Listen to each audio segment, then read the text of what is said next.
വിശുദ്ധ ലൂക്കാ എഴുതിയ സുവിശേഷം 1-ാം അധ്യായം 1 മുതലുള്ള തിരുവചനങ്ങൾ. പ്രാരംഭം. നമ്മുടെ ഇടയിൽ നിറവേറിയ കാര്യങ്ങളുടെ വിവരണം എഴുതാൻ അനേകം പേർ പരിശ്രമിച്ചിട്ടുണ്ടല്ലോ. അതാകട്ടെ ആദ്യം മുതൽ തന്നെ വചനത്തിൻ്റെ ദൃക്സാക്ഷികളും ശുശ്രൂഷകന്മാരുമായിരുന്നവർ നമുക്ക് ഏൽപ്പിച്ചു തന്നിട്ടുള്ളതനുസരിച്ചാണ്. അല്ലയോ ശ്രേഷ്ഠനായ തെയോഫിലോസ്, എല്ലാ കാര്യങ്ങളും പ്രാരംഭം മുതൽക്കേ സൂക്ഷ്മമായി പരിശോധിച്ചതിനു ശേഷം എല്ലാം ക്രമമായി നിനക്ക് എഴുതുന്നത് ഉചിതമാണെന്ന് എനിക്കും തോന്നി.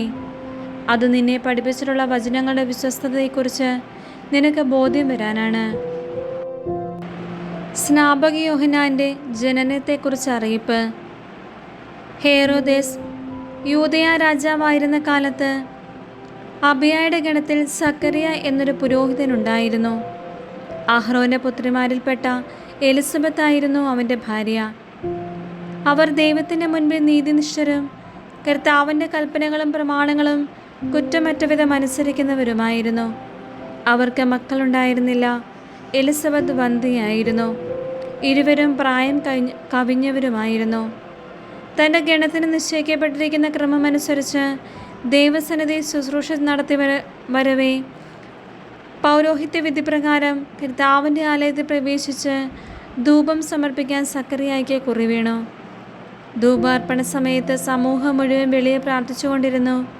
അപ്പോൾ കർത്താവിൻ്റെ ദൂതൻ ധൂപപീഠത്തിൻ്റെ വലതുവശത്ത് നിൽക്കുന്നതായി അവന് പ്രത്യക്ഷപ്പെട്ടു. അവനെ കണ്ട് സക്കറിയ അസ്വസ്ഥനാവുകയും ഭയപ്പെടുകയും ചെയ്തു.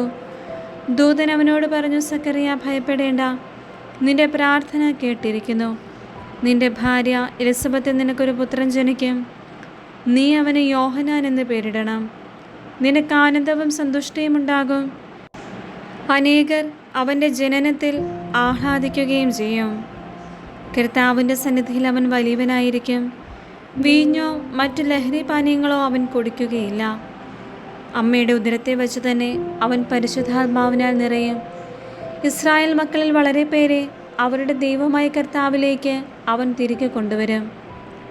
പിതാക്കന്മാരുടെ ഹൃദയങ്ങളെ മക്കളിലേക്കും അനുസരണമില്ലാത്തവരെ നീതിമാന്മാരുടെ വിവേകത്തിലേക്ക് തിരിച്ചുവിടാനും സജ്ജീകൃതമായൊരു ജനത്തെ കർത്താവിന് വേണ്ടി ഒരുക്കാനും ഏലിയായുടെ ചൈതന്യത്തോടും ശക്തിയോടും കൂടെ അവൻ കർത്താവിൻ്റെ മുൻപേ പോകും. സക്കറിയ ദൂതനോട് ചോദിച്ചു, ഞാനിത് എങ്ങനെ അറിയും? ഞാൻ വൃദ്ധനാണ്, എൻ്റെ ഭാര്യ പ്രായം കവിഞ്ഞവളുമാണ്. ദൂതൻ മറുപടി പറഞ്ഞു, ഞാൻ ദൈവസന്നിധിയിൽ നിൽക്കുന്ന ഗബ്രിയേലാണ്. നിന്നോട് സംസാരിക്കാനും സന്തോഷകരമായി ഈ വാർത്ത നിന്നെ അറിയിക്കാനും ഞാൻ അയക്കപ്പെട്ടിരിക്കുന്നു. യഥാകാലം പൂർത്തിയാകേണ്ട എൻ്റെ വചനം അവിശ്വസതുകൊണ്ട് നീ മൂകനായിത്തീരും. ഇവ സംഭവിക്കുന്നത് വരെ സംസാരിക്കാൻ നിനക്ക് സാധിക്കുകയില്ല. ജനം സക്കറിയായെ കാത്തു നിൽക്കുകയായിരുന്നു. ദേവാലയത്തിൽ അവൻ വൈകുന്നതിനെപ്പറ്റി അവർ അത്ഭുതപ്പെട്ടു. പുറത്തു വന്നപ്പോൾ അവരോട് സംസാരിക്കുന്നതിന് സക്കറിയായ്ക്ക് കഴിഞ്ഞില്ല. ദേവാലയത്തിൽ വച്ച് അവൻ ഏതോ ദർശനമുണ്ടായി എന്നവർ മനസ്സിലാക്കി. അവൻ അവരോട് ആംഗ്യം കാണിക്കുകയും ഊമനായി കഴിയുകയും ചെയ്തു. തൻ്റെ ശുശ്രൂഷയുടെ ദിവസങ്ങൾ പൂർത്തിയായപ്പോൾ അവൻ വീട്ടിലേക്ക് പോയി. താമസിയാതെ അവൻ്റെ ഭാര്യ എലിസബത്ത് ഗർഭം ധരിച്ചു. 5 മാസത്തേക്ക് അവൾ മറ്റുള്ളവരുടെ മുൻപിൽ പ്രത്യക്ഷപ്പെടാതെ കഴിഞ്ഞുകൂടി.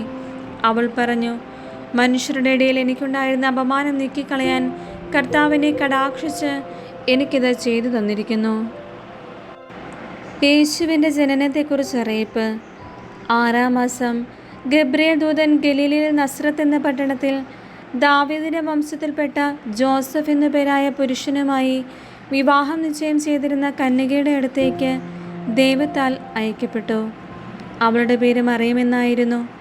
ദൂതൻ അവളുടെ അടുത്ത് വന്ന് പറഞ്ഞു, ദൈവകൃപ നിറഞ്ഞവളെ സ്വസ്തി, കർത്താവ് നിന്നോടുകൂടെ.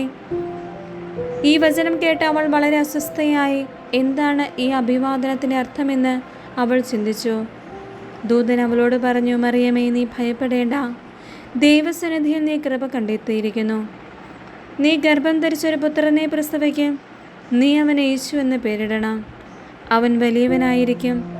അത്യുന്നതന്റെ പുത്രൻ എന്ന് വിളിക്കപ്പെടും.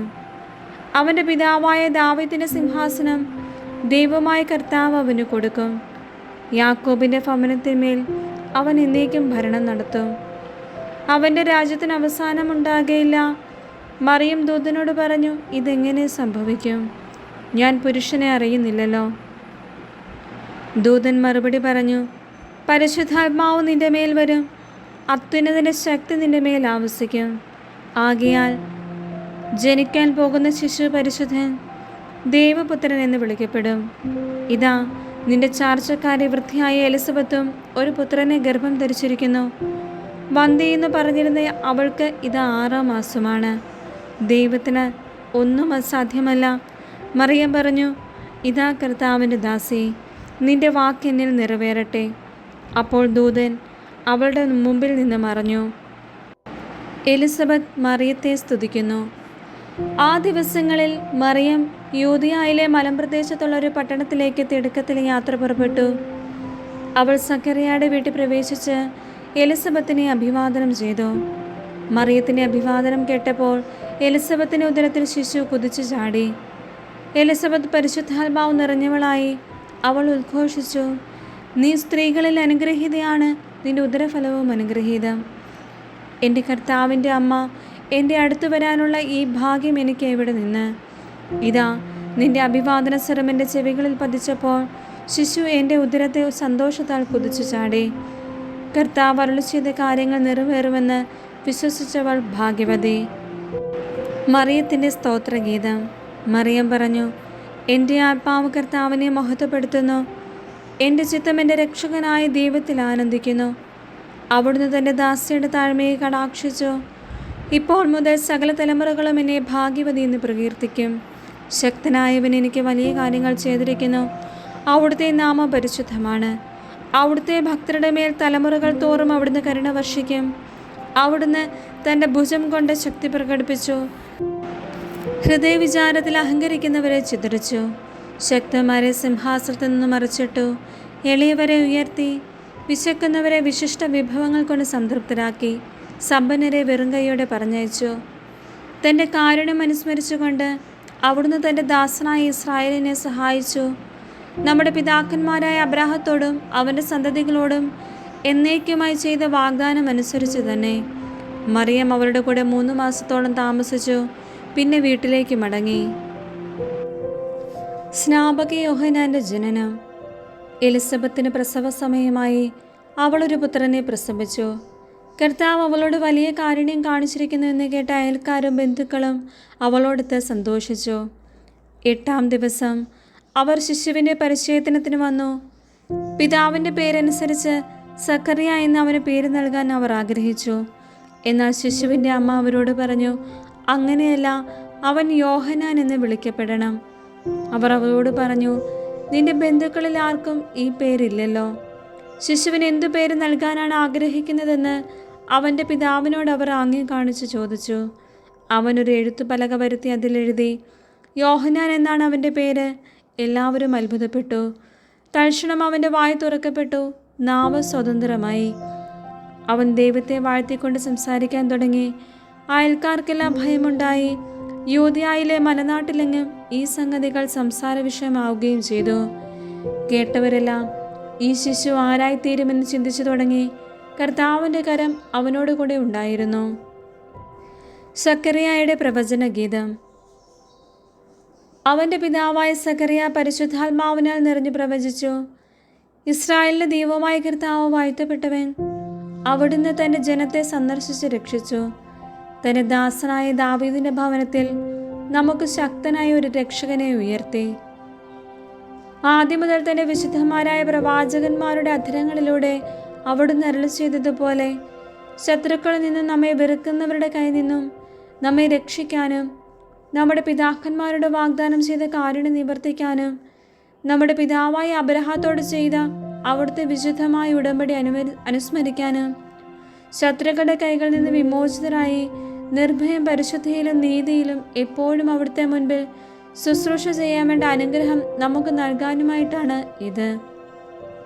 നീയോ കുഞ്ഞെ അത്യുന്നതൻ്റെ പ്രവാചകൻ എന്ന് വിളിക്കപ്പെടും. കർത്താവിന് വഴിയൊരുക്കാൻ അവിടുത്തെ മുൻപേ നീ പോകും.